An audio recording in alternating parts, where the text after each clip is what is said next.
It is a measure of spread. It is a measure of spread where it measures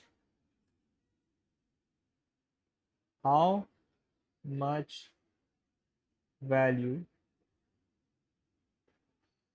deviate from mean position. पहली बात। दूसरी बात ये है, higher the standard deviation,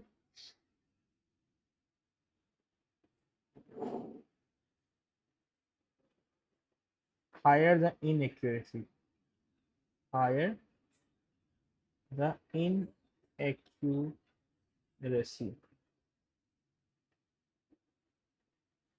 Higher the standard deviation, higher the inaccuracy. अगला point.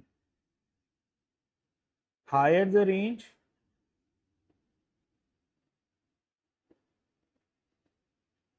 higher the standard deviation. Higher the standard deviation.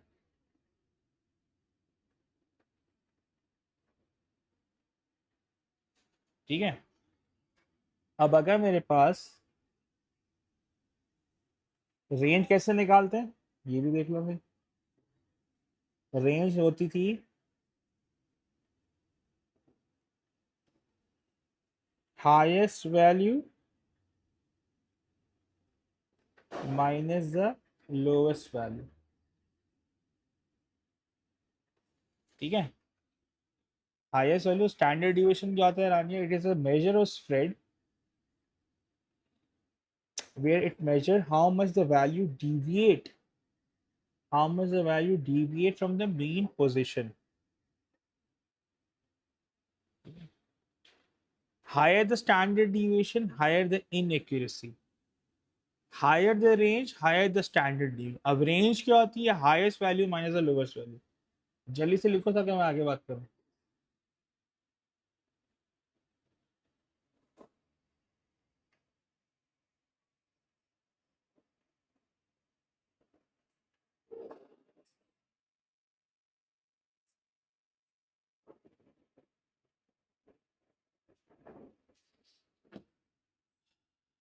अब क्या है? लिख लिया हमने। हाँ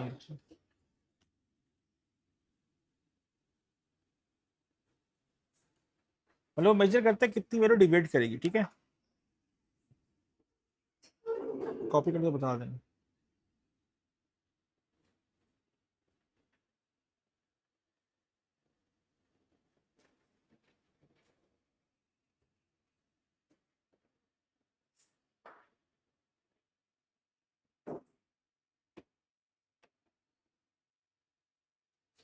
अब स्टैंडर्ड डिविएशन अगर मैं बात करूं, डेटा वन जो है, अगर मैंने कहा 5 5 5 5, इसका स्टैंडर्ड डिविएशन,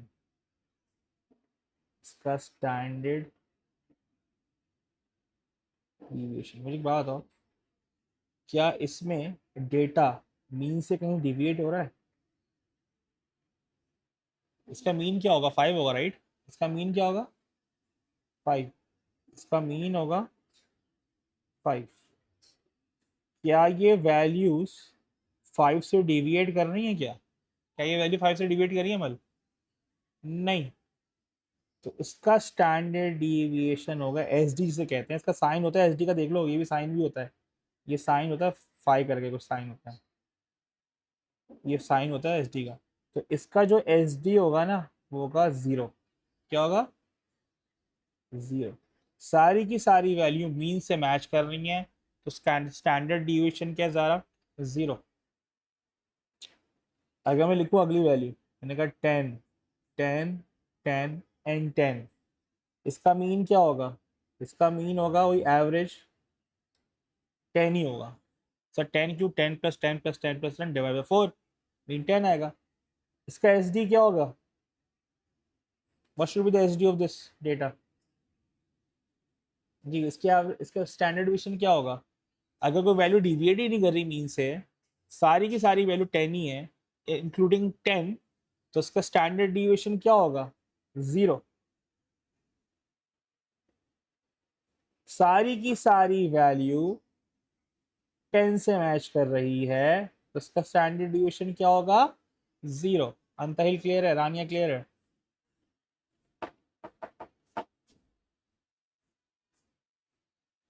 कॉपी कर लो यार।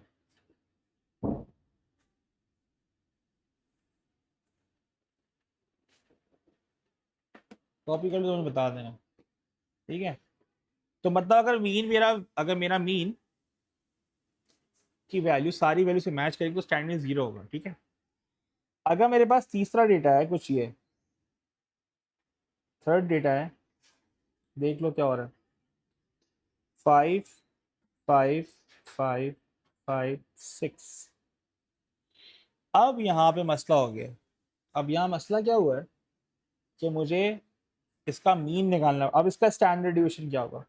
तो स्टैंडर्ड डिविएशन निकालने का एक फॉर्मूला होता है भाई, ठीक है?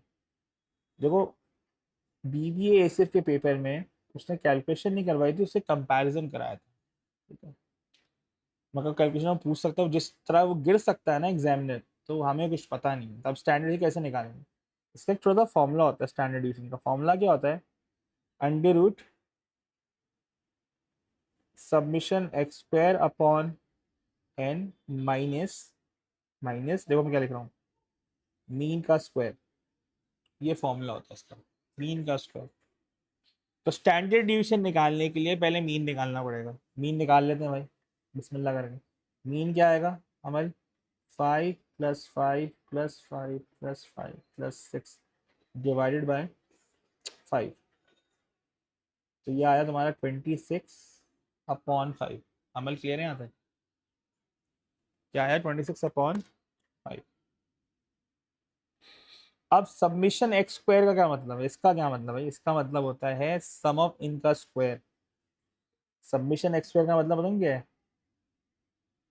सर आप क्यों सिखा रहे हैं भाई? जरूरी है ना, कल को आसान वैल्यूज आएंगे तो निकालना तो आता हो। 5² + 5² +5² + 6² 25 + 25 + 25 + 36 ये आया मेरे पास 136। समझ आ रहा है? तो अब ये आएगा अंडर रूट 136/5 माइनस मीन का स्क्वायर। मीन स्क्वायर ये रहा, माइनस 26/5 का स्क्वायर। अंत ही समझ आ रही है बात? अरे यार,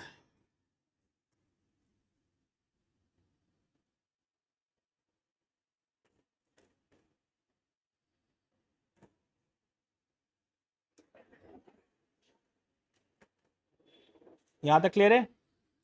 तो अब जब मैं इसको स्क्वायर करूंगा, 26 का स्क्वायर कर लेता हूँ।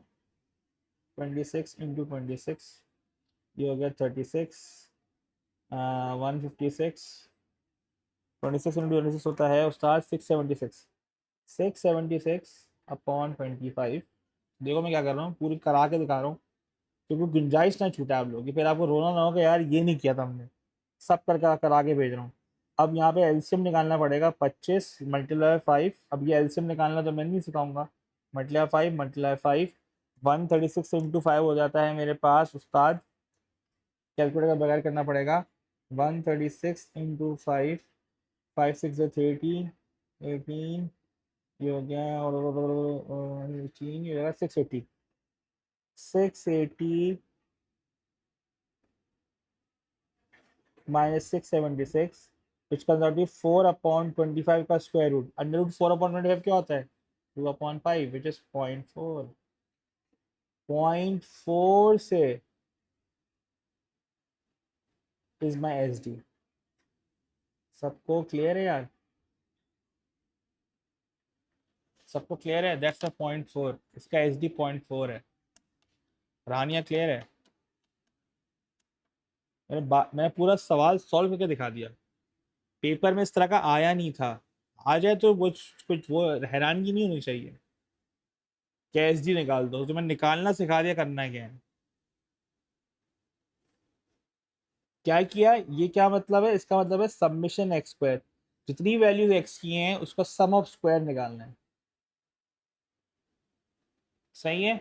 अगर बिल्कुल फारिग टाइम हो ना, SD मांग लिया तो निकाल देना, नहीं है तो भाई तुक्का मार देना कुछ।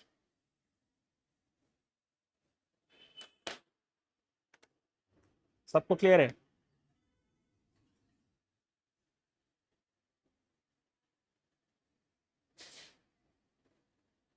अमल क्लियर है, जारा क्लियर है, अंताहिल, रानिया क्लियर है, उस्ताद। ठीक है, अब आगे बढ़ते हैं। ये हो गया इसका।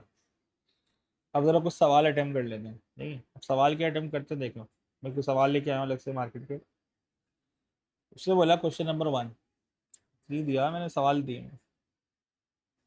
सेट ए में उसे डेटा दिया हुआ है, कहोगे तो PDF भेज दूंगा, ठीक है?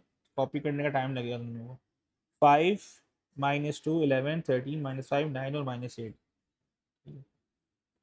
सेट बी दिया हुआ है 5 4 6 5 4 4 6। अब तुम मुझे बताओ कौन से वाले ग्रुप, इन दोनों ग्रुप में इन दो सेट और सेट बी में कौन सी वैल्यूज ज्यादा करीब है? किसके करीब है ज्यादा वैल्यूज? देख के बताओ किसकी वैल्यूज करीब करीब है।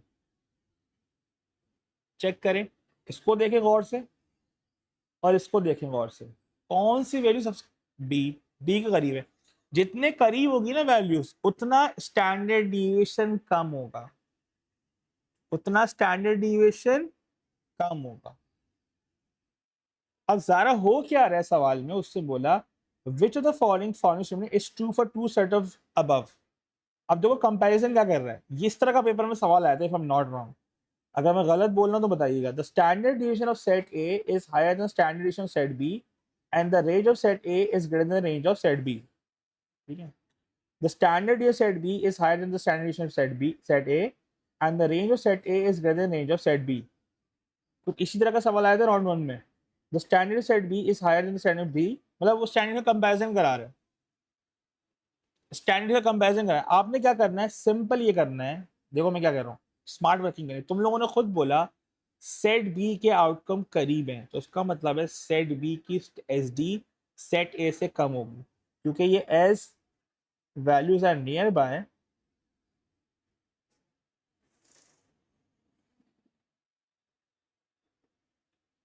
सो SD of B will be less than SD of A. पहली बात तो ये हो गई। अब रेंज निकालते हैं। सेट ए की रेंज, हाईएस्ट वैल्यू क्या है ए में? ए में हाईएस्ट वैल्यू क्या है बच्चों? 13। हाईएस्ट वैल्यू क्या है ए में? 13। और लीस्ट वैल्यू क्या है ए में? -8। डिफरेंस निकालो कितना आ रहा है? -8। तो कितना आ रहा है डिफरेंस बेटा? ये आ गया 13 + 18,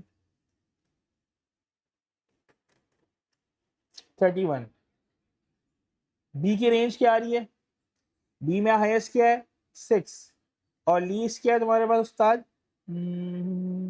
4, 2। तो अब मुझे पता चल गया standard division of A is higher than standard A and the range of standard is greater. अरे देखो, देखो ये भी याद रखना, जितनी ज्यादा रेंज होगी ना उतनी ज्यादा स्टैंडर्ड डिविएशन होगी। याद रखिएगा, दोनों डायरेक्टली प्रोपोर्शनल है। तो अब तुम देख लो, ए की रेंज भी ज्यादा है और SD भी ज्यादा है, तो उसके हिसाब से आंसर कौन सा होगा, A B C कौन सा होगा?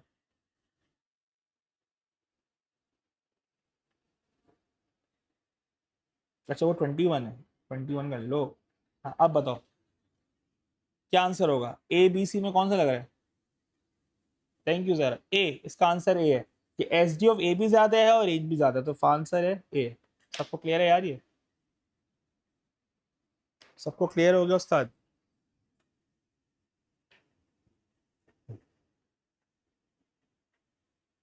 अब देखो यहाँ पे मैंने SD निकाला नहीं है, निकाला नहीं है, निकाल के भी कर सकता था, मगर निकालने में टाइम लगेगा ना यार। दो अलग अलग SD निकाल, कल को मांगेगा तो निकालूंगा, वरना जरूरत नहीं है मुझे। मैं डायरेक्ट दिमाग से करूंगा काम। सबको क्लियर है उस्ताद?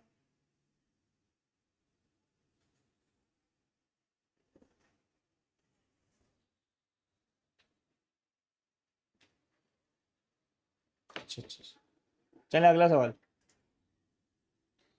The certain data consist of 16 positive integers. कौन से इंटीजर है positive? The maximum value of set is 40 and the minimum value 17। मतलब मैक्सिमम वैल्यू जो है ना वो 40 है और मिनिमम वैल्यू क्या है 17। इन दो वैल्यू से मैं रेंज तो निकाल सकता हूँ। क्या निकाल सकता हूँ? Range. If another integer is added to create a new data set, एक और वैल्यू इसमें ऐड करना है, मतलब इसमें 17 वैल्यूज रहेंगी and the value of the new integer is 14। मतलब जो न्यू वैल्यू आ रही है, जो न्यू वैल्यू ऐड हो रही है इसके अंदर अंतहिल, न्यू वैल्यू जो ऐड हो रही है वो कौन सी है बेटा? 14। तो यार मुझे एक बात बताओ, क्या रेंज रेंज चेंज हो जाएगी? क्या रेंज चेंज हो जाएगी मेरी? वैसे चेंज तो बहुत सारी चीजें हो जाएंगी, हो सकता है मीडियन चेंज हो जाए, हो सकता है मीन तो भी चेंज होगा, सब कुछ चेंज होगा। मगर इसमें ज़्यादा मांगा क्या है? उसने बोला if another integer added to the create a new data set and the value of the new integer is 14, which of the following measure must increase by 3? must का मतलब होता है हर कंडीशन में must, हर कंडीशन में must, मतलब हर कंडीशन मीट होगा। It increases by 3 from the original data set to the new data set. अब मुझे बताओ इसका आंसर क्या होगा? क्या आंसर होगा? कौन सी वैल्यू 3 से इंक्रीज करी जाएगी? Range, median? समझ नहीं आया क्या बोला उसने? पूछा तो following in measure must increase by 3 from the original data set to the new data set. कौन सी वैल्यू 3 से ज़्यादा बड़ी होगी? तुम क्या मीन को बता सकती हो? मीन अच्छा पहले बताओ, इसका मीन बता सकती हो निकाल के? हमें मीन तो निकाल नहीं सकती तुम। मीन निकाल सकती हो इस पे? मीन तो निकाल नहीं सकती तुम। क्या तुम मोड बता सकती हो? मोड के सारे नंबर होने चाहिए ना, कितने नंबर अवेलेबल है वो तो पता ही नहीं कौन सा नंबर है, मोड बता सकती हो? नहीं, ये तो बता ही नहीं सकती। मीडियन, जब तक वो 17 नंबर लिखे नहीं होंगे क्या तुम मीडियन बता सकती हो? नहीं, वो भी गया। अब रेंज कैसे बताओगी? पहले रेंज थी 23, अब नई रेंज क्या होगी? मैक्सिमम तो 40 है, लीस्ट 14 है, तो माइनस करोगे कितना बनेगा ये? 26। कितने से बड़ी तुम्हारी रेंज? तो वही आंसर हुआ ना। क्लियर है अब? तो अगर इस तरह का सवाल आएगा तो जरा संभाल लेना यार। ये सारे मैंने एवरेज के टॉपिक थोड़ा सा हटा हूं मैं। ये तो एवरेज का पार्ट, मगर मैं बताना चाह रहा हूँ कि जो डिमांड है सवाल की वो मैं बता रहा हूँ। हो गया तो आगे पूछूं और कि PDF भेज दूंगा, सो नथिंग टू वरी। ठीक है, चलना अगला। अ turtle rancher weighed each of the 25 turtles and the mean, median, range and a standard deviation of data was found.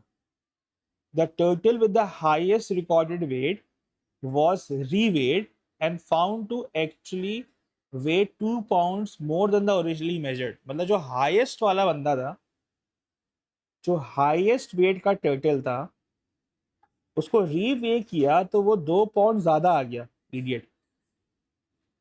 What value remain unchanged if the four values are recalculated?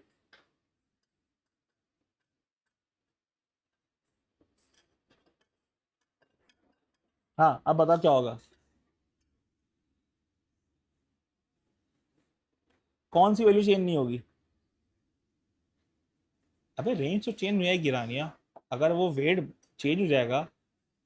हाँ, median change नहीं होगा, क्योंकि जो highest value है रानिया, जो थी 25 turtle है, सही है, 25 जितनी भी टर्टल है, जो हाईएस्ट वैल्यू थी वो तुम्हारी 2 से बढ़ जाएगी। जब वो 2 से बढ़ेगी, मिनिमम वैल्यू तो वही है।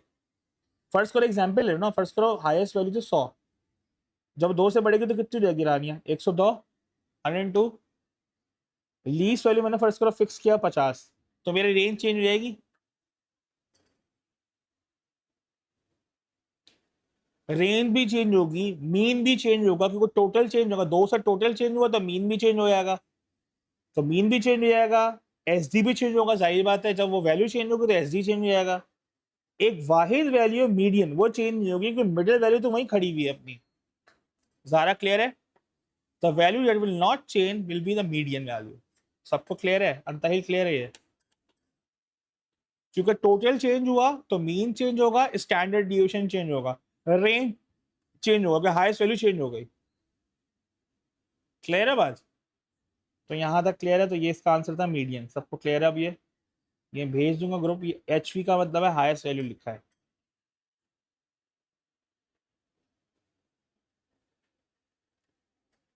चलिए अगला बता दो। अगले में क्या है? उसने ये सवाल दे दिया, क्या इस तरह का सवाल आया था? एज दी हुई है, फ्रीक्वेंसी दी हुई है। The table below show the distribution of ages of 30 student enrolled in a college physics class. Okay, which of the following gives the correct order of the mean, median and mode of the ages? चलिए सवाल थोड़ा टेढ़ा हो गया। अब इसने comparison मान लिया, कंपैरिजन मांग लिया। कंपैरिजन, कंपैरिजन उसी वक्त होगा जब मीन मीडियन मोड की वैल्यू होगी। मोड होता है, अब थोड़ा टाइम लगेगा इसमें। अगर इस तरह का सवाल आएगा पेपर के एंड में अटेम्प्ट करना, टाइम खाएगा तुम्हारा काफ़ी। मोड होता है मोस्ट रिपीटेड वैल्यू। इस पूरी टेबल में, इस पूरी टेबल में हाईएस्ट फ्रीक्वेंसी का है। Which is the highest frequency? 7। तो मोड क्या होगा? 20। मोड होगा 20। हाईएस्ट फ्रीक्वेंसी है 7, तो मोड होगा 20। अब निकालते हैं मीडियन। अब निकालते हैं मीडियन। मीडियन होता है मिडिल वैल्यू। अब क्योंकि टेबल दी हुई है मुसीबत, तो टेबल का मीडियन निकालने का मैंने उसे सिखाया था कि अगर मुझे मिडिल वैल्यू निकालनी पड़ेगी, पहले मिडिल वैल्यू। मिडिल वैल्यू की कैसे निकालेंगे? 30, देखो क्या लिख रहा हूँ, 30 + 1 टोटल +1 डिवाइड बाई 2, ये आएगा 15.5। सारा तुम लास्ट क्लास में नहीं थी। 15.5 का मतलब है 15 और 16 वैल्यू की एवरेज इज माई मीडियन। अब ये 15 16 ढूंढनी है मुझे। 15 तो 16 की एवरेज होगी मीडियन। कैसे निकालें? अब देखो कैसे करना है। 3 + 4 कितना होता है? 3 + 4 7, 7 + 7 14। मतलब ये 14 वैल्यूज नहीं बढ़ गई है, हमें 15 16 ढूंढनी है। तो 15 16 वैल्यू जब मैं प्लस करूंगा 20, 15 16 वैल्यू 21 होगी। तो मतलब मेरा जो मीडियन हुआ वो 21 + 21 डिवाइड बाई 2 विच इज 21। तो लिस्टिंग के हिसाब से मीडियन है 21। ज़रा क्लियर है? अंतहिल क्लियर है? रानिया क्लियर है? अब मुझे दिख रहा है मेरा मीडियन मोड से ज़्यादा है। मेरा मीडियन मोड से ज़्यादा है, तो इसका मतलब है सी और डी तो आंसर नहीं हो सकता। तो 50% पहले अभी प्रॉबिलिटी सक्सेस थी 25%। अगर मैं तुक्का लगाता तो मेरे पास 4 आंसर नहीं पता थे, तो 25% सक्सेस रेट था। अब मैंने 2 एलिमिनेट कर दी, क्योंकि मुझे पता है मोड मेरे मीडियन से छोटा है। तो मेरे पास चॉइस ए और बी का मसला है। अब इन दोनों में मीन निकालना पड़ेगा। अब मीन निकालना बड़ा दिक्कत है। मीन कैसे निकालें? वही फॉर्मूला। मीन निकालने का फॉर्मूला था, अगर सबने कॉपी कर लिया ये, तो मीन का फॉर्मूला था summation F x upon summation F. ये हम बचपन में करते थे ओलेस में। तो 3 into 18 plus 4 into 19 plus 7 into 20, सही है, प्लस 6 इंटू 21 प्लस 4 इंटू 22। इसको ऊपर मूव कर देता हूँ यार।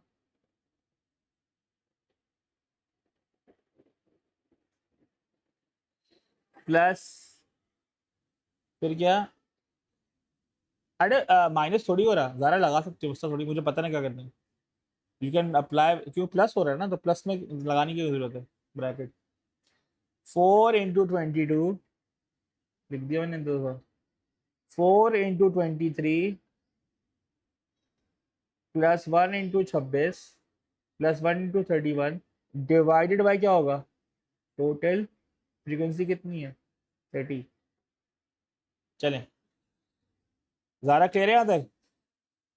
चलो भाई 3 इंटू 58, अब 3 इंटू 18 कितना होता है भाई, 3 टेंजा देखो करके आ रहा हूँ, 3 टेंजा 30, 3 एट ज़ा 24 तो 54, 4 टेंजा, जो मैं क्या कर रहा हूँ, 4 टेंजा 40, 4 नाइन ज़ा 36 तो 76, ये हो गया 140, 6 20 ज़ा 120, 6 1 ज़ा 6 तो 126, 4 22 ज़ा 4 20 ज़ा 80, 4 2 ज़ा 8 88, 88 में 4 प्लस कर दो तो 92, ये हो गया अल्लाह भला करे 26, ये हो गया 31 डिवाइड बाय 30।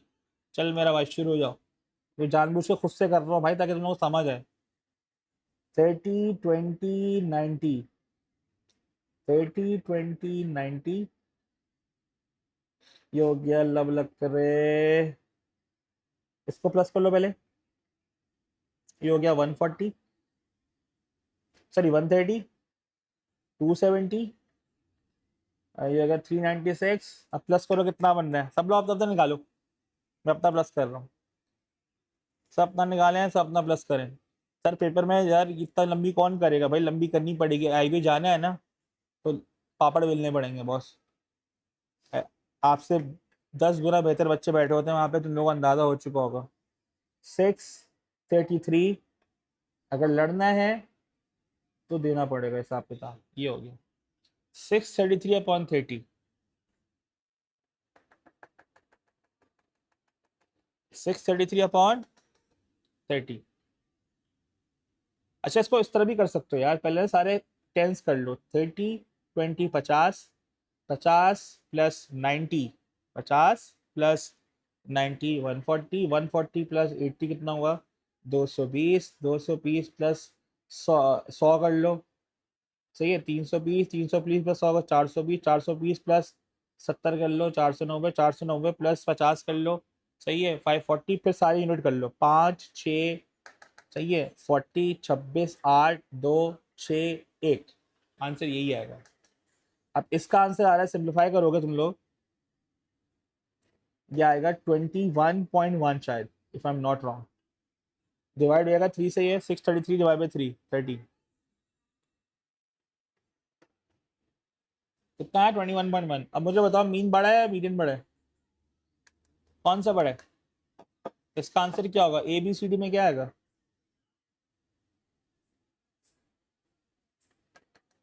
क्या आंसर है ज़ारा, ए।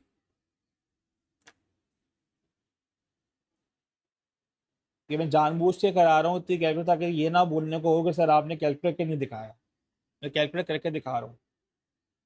सबको क्लियर है अमल,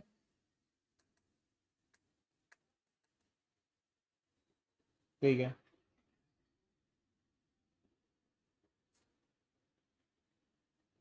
तो इसका आंसर है ए, कैलकुलेशन करनी पड़ेगी, बगैर कैलकुलेट के आदत डालनी पड़ेगी।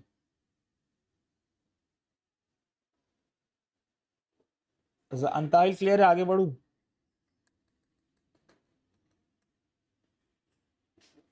चल भाई आगे बढ़ू, ज़ारा कॉपी कर लिया आपने। अगला सवाल, अब अगले सवाल में उसने बोला भाईजान, the table below show the distribution of people in attendance of two events, a concert and a play. Concert हो रहा है एक जगह और एक जगह प्ले हो रहा है। अच्छा भाई, अब उसने बोला which of the following true about the attendance data for the two event, the stand, अच्छा कंपैरिजन किसका कर रहा है, स्टैंडर्ड डिवीजन, हर जगह स्टैंडर्ड डिवीजन की बकवास की इसने। अब स्टैंडर्ड डिवीजन दिया है तो मुझे मीन निकालना पड़ेगा। अब मीन कैसे निकालना है सर, अब सही नहीं है, ये वैल्यूज चेक कर लो, ये वैल्यूज अटेंडेंस की और ये वैल्यूज सेम है, तो मुश्किल है निकालना कि यार हम कैसे जज करेंगे। मैंने देखा गौर से कि यार ये वैल्यूज ये 3 4 5 है और ये वैल्यूज 12 यहाँ करीब है, सही है। अब देखते हैं क्या करना है, मीन निकालना पड़ेगा। मीन कैसे निकालें, पहले मैं इसको कंपैरिजन डायरेक्ट नहीं कर सकते, जब तक मीन नहीं आएगा कंपैरिजन नहीं होता, मीन निकालना पड़ेगा दोनों का। तो मीन निकालते हैं पहले वाले का, 5 into 0, कंपेयर करना है, कंपैरिजन करना है, तो टेबल की मीन निकालना पड़ेगा। 5 into 0, या डायरेक्ट कर लेते हैं यार, ये होगा 5 0 40 120 90, ये होगा 200, ये होगा 140, 140 हमारे पास 350। तो डिवाइड किससे करना है, कितने अटेंडेंस में बच्चे बोले उसमें, 30 डेज, 30 डेज की बात हो रही है, डिवाइड बाई 30। चलो निकालो, ये आ गया 160, 160 प्लस 90 हो गया 250, 250 प्लस 450, 450 प्लस 350 आया 800, 800/30, जो कहता है 80/3। 80/3 में निकाल सकता हूँ दिमाग से, ये होगा 72, 72 78, ये होगा तुम्हारे पास अप्रोक्सीमेटली 26.26 होल 2/3, अगर मैं दिमाग से करूँ 26 होल 2/3। अंतराल देख रहे हो, ये आ गया, ये पहले वाले का मीन है। दूसरे वाले का मीन निकालते हैं, मीन दूसरे वाले का प्ले का, 0 30 140 360 200 और 100 डिवाइड बाय 30, 170 360 प्लस 300 830 30, यह है 83 divide by 3। So 83 divide by 3, 81 तो डिवाइड होता है उससे, ये रहेगा 27 होल 2/3। दोनों मीन आ गए, दोनों मीन आ गए अमल, सबको समझ आई कैसे निकाला मैंने, 2140 मल्टीप्लाई करके ना, तो मैंने सिखाया था लास्ट क्लास में। अब जो वैल्यूज आई हैं 26 होल 2/3, ये जो वैल्यू है इसको रखना है यहाँ पे टेबल पे, ये यहाँ कहीं होगा 30 के करीब होगा 26 होल 2/3। ये जो है 27 होल 2/3 यहाँ कहीं होगा 30 के करीब में। अब सवाल ये कौन सी वैल्यूज करीब है। अब मुझे बात बताओ देख के गौर से, अगर इसकी मीन को कंपेयर करो, इसकी मीन की वैल्यू तुम देखो, यहाँ पे वैल्यू 6 है, यहाँ 3 है, मतलब 9 वैल्यूज करीब करीब है। कितने लिए करीब रही अमन, 9 वैल्यूज करीब है यहाँ पे। अगर इसको देखो तो यहाँ पे कितनी वैल्यूज करीब है, इसके मीन की कितनी वैल्यूज करीब है, 19 वैल्यूज करीब है। तो अब किसका एस जी ज्यादा होगा, प्ले का एस जी ज्यादा है या कॉन्सर्ट का एस जी ज्यादा है, जी किसका एस जी ज्यादा है, प्ले का क्यों ज्यादा होगा बेटा, ये वैल्यूज इसके करीब करीब है, ये 19 वैल्यू उसके साथ साथ है, 19 वैल्यू 27 होल 2/3 के करीब है। कॉन्सर्ट में कितनी वैल्यूज करीब है, 9 वैल्यूज करीब है। जितनी वैल्यूज करीब होंगी मीन के, उतना कम एस डी होगा। अब बताओ क्या होगा, जी ज्यादा, किसका एस डी ज्यादा होगा, कॉन्सर्ट का एस डी ज्यादा होगा कंपेयर टू प्ले। सबको क्लियर है ये, अमल क्लियर है। तो आंसर है concert S D will be larger,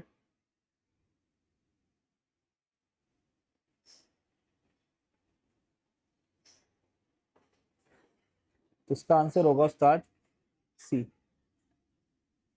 अंतहिल clear है यार, भाई यही तो इम्पोर्टेंट बात है, इतनी मेहनत करके अगर तुम लोग गलत करोगे तो फायदा क्या मीन निकालने का यार।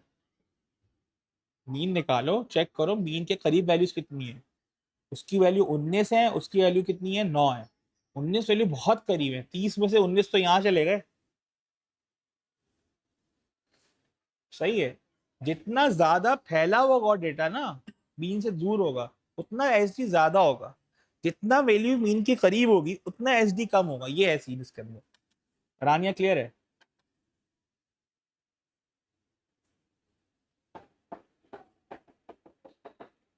चलो भाई अगला देखते हैं। अगला क्या है? अगले 2-3 सवाल और हैं। आज जो सारा फोकस इसी पे, स्टैट्स के सवालों पे। सही है, थोड़ा स्लो हो गई कि पेस, मगर क्या करूं, मजबूरी है। इस तरह के सवाल आए तो इधर अगले दफा भी आएंगे, ऐसा नहीं है नहीं आएंगे। अच्छा भाई, अब उसने बोला boss the biologist has a researching number of grow set of 73 plants. अच्छा भाई, within the first 30 days after sprouting, 30 days of sprouting. अच्छा, the table above show these results based on table what was the median number of the leaves for the 73 plants. अगर 73 plants हैं, अगर ये 73 plants की बात कर रहा है, ठीक है, तो 73 का मिड वैल्यू निकालूंगा पहले। मिड वैल्यू निकालूंगा 73 plus 1 divide by 2। Mid value आ रही है 37। अब 37 का मतलब ये है कि मैं इसको एडअप करके 37 जहाँ वो रुक जाऊंगा। तो अब 37 निकालते हैं, ये मिड वैल्यू है। 37th value is my mid value. तो अब 8 प्लस 9 करो कितना आता है, 17। 17 प्लस 9 करो कितना आता है, 26। 26 प्लस 6 करो कितना आता है, 32। 32 प्लस 7 करो कितना आता है, 39। मतलब इधर लाई कर रहा है मेरा मीडियन। क्लियर है बात? तो आंसर क्या होगा, 41 से 50। I repeat my self again, 73 number से तो मुझे मिडिल वैल्यू निकालनी थी। मिडिल वैल्यू आई 37th वैल्यू। 37 वैल्यू का मतलब ये है उस्ताद कि मुझे हजरत इसके अंदर चेक करना है कि मेरी मिडिल वैल्यू लाई किधर कर रही है। तो मैंने एक एक करके ज़ारा को ऐड किया जहाँ पे वो 37 पे ओवरलैपिंग होगी, क्योंकि 32 37 का 39 का मतलब ये है 33rd 34th 35th 36 and 37 value will be lying over here and looking for 37th value. The class boundary is 41 से 50। अमल क्लियर है यार? ये इजी पीजी, ठीक है। निकाल लिया था ना मैंने। अब मुझे भाई डिफरेंस नहीं कह रहा, मैं कह रहा हूँ ये 20, ये वैल्यूज 9 वैल्यू है, ये 9 वैल्यूज इसके करीब है मीन के, ठीक है। यहाँ ये वैल्यू इसके करीब है, कोई 19 वैल्यू करीब है इसके। जितनी ज्यादा वैल्यू कॉन्सेंट्रेट होंगी अराउंड द मीन, उतना कम एसडी होगा। सही है, जितनी वैल्यू दूर होंगी मीन से उतनी ज्यादा एसडी कम होगी।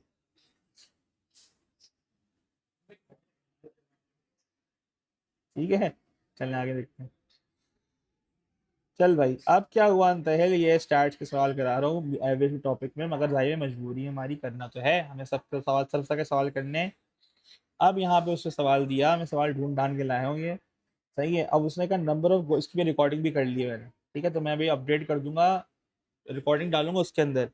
एक फोल्डर डाला हुआ है मीन और स्टैंडर्ड डिविएशन का, उसके अंदर मैं डाल दूंगा रिकॉर्डिंग में, ठीक है। क्वेश्चन ऑन उसके हिसाब से, ताकि घर पे रिवाइज कर लेना पेपर से पहले एक दिन। ओके की रिपोर्ट हो गई। अब क्या है उस्ताद, इसके अंदर 6 फ्री रिस्पॉन्स आए हुए हैं based on the graph above. How many game played did the hockey team score was equals to the median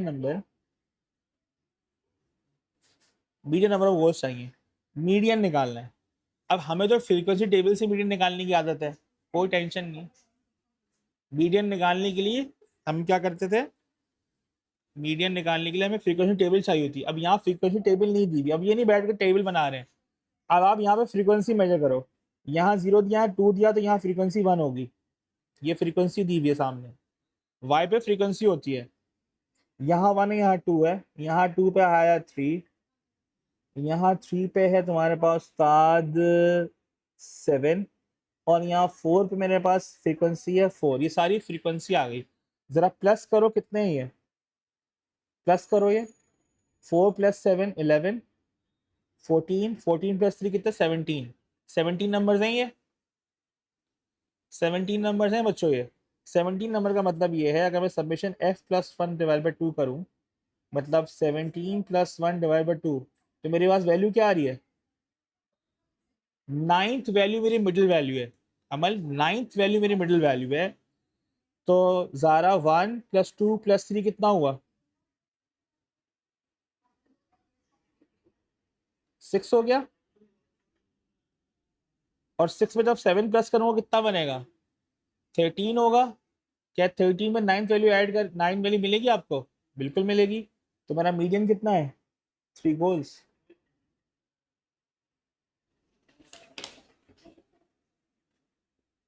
clear है ये?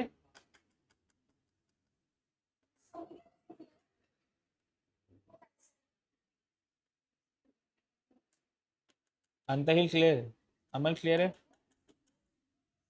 चलो कॉपी कर ले यार ये, मैं अपना तस्वीर भेज दूंगा।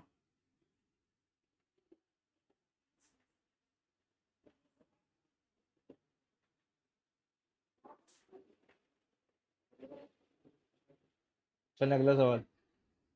समझ आ रहा है कौन सा भी तुम लोगों को ये?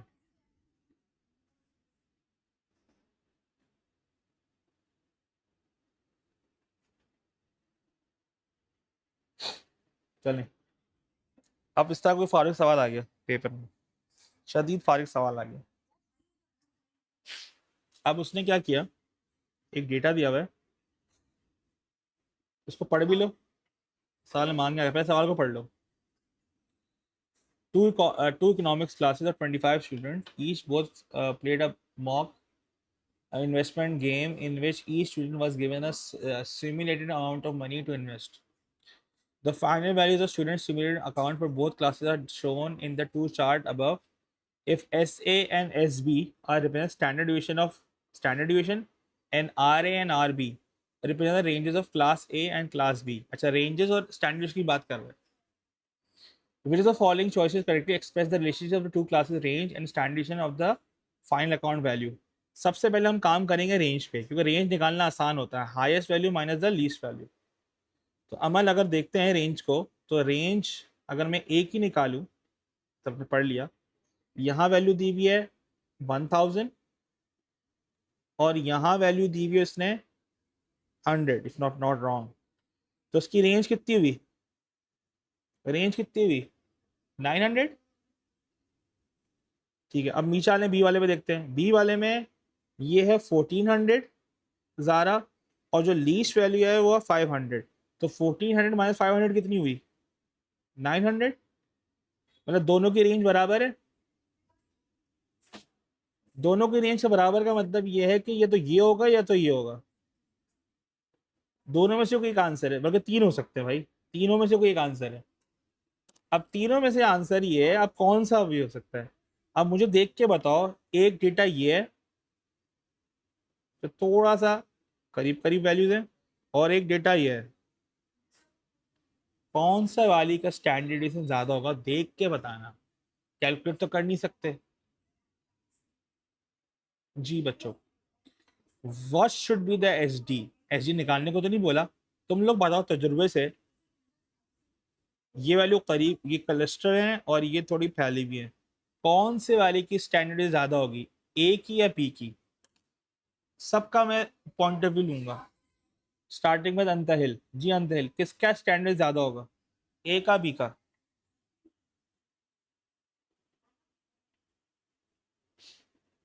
जी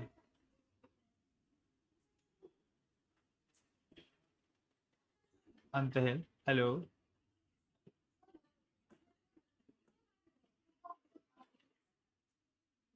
जी अंतहिल, जारा आपके हिसाब से कौन सी, किसका स्टैंडर्ड ज्यादा होगा, ए या बी। ए, ओके। चलें अगला। ए का ज्यादा होगा। रानिया तुम बताओ, तुम्हारे हिसाब से क्या लग रहा है, ए का ज्यादा होगा स्टैंडर्ड या बी का ज्यादा होगा। ए, अच्छा। जी अमल आप ही रह गई हैं, अंतहल बता नहीं रही। तुम बताओ। ये वैल्यूज क्लस्टर हैं और ये वैल्यू थोड़ी फैली हुई है, तो कौन, मेरा सवाल समझ आया था ना, स्टैंडर्ड डिवीजन किसका ज्यादा होगा, ये पूछा था मैंने। जी स्टैंडर्ड किसका, अमल तुम्हें क्या लग रहा है? ए। भाई यार अल्लाह की कसम, अगर यहाँ पे कोई खिड़की होती है मैं कूद जाता, कसम से कूद जाता हूँ। अबे भाई लोग, जितनी वैल्यू करीब होंगी उसका स्टैंडर्ड कम होगा, कम होगा। यहाँ एक पहाड़ी बन रही है, इसका मतलब करीब वैल्यूज हैं।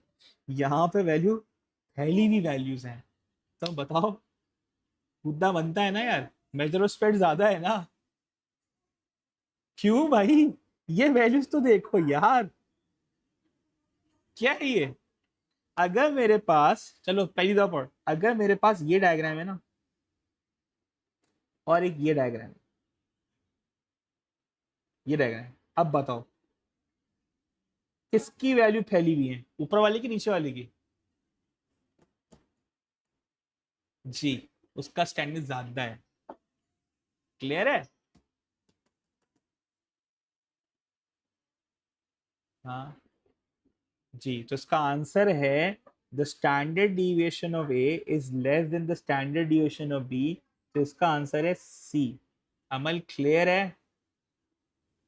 अगर मेरे पास एक ये चार्ट है, सुन लो बात को सब लोग, एक ये चार्ट है, सही है, और मेरे पास एक और चार्ट है, इसी में ओवरलैप कर रहा हूं,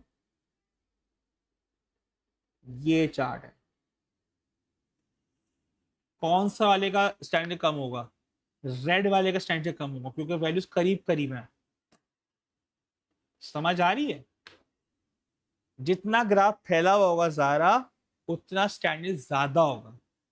क्लैरिटी है अब ये? तानिया क्लियर है अब ये? ठीक है, जल्दी से कॉपी कर लो, कॉपी तो करनी, क्या करोगे तुम लोग, समझ आ गया यहाँ पे? अब इसका सवाल खत्म हो गए मेरे पास। अब मैं जितनी करा सकता था ना, अब मैं इसकी एक एडिशनल वर्कशीट भेज दूंगा, अलग से एक वर्कशीट भेजूंगा, अलग से एक वर्कशीट भेजूंगा, अलग से एक भेजूंगा, ठीक है ना? क्योंकि अपडेटेड चीज़ें तो मैं अलग से भेजूंगा, तो वो कर लेना बैठ के घर पे। ठीक है, क्लियर है ज़ारा, रानिया, अमल एंड अंतहिल? ओके, ये तो हो गया तुम्हारा इसका कॉन्सेप्ट।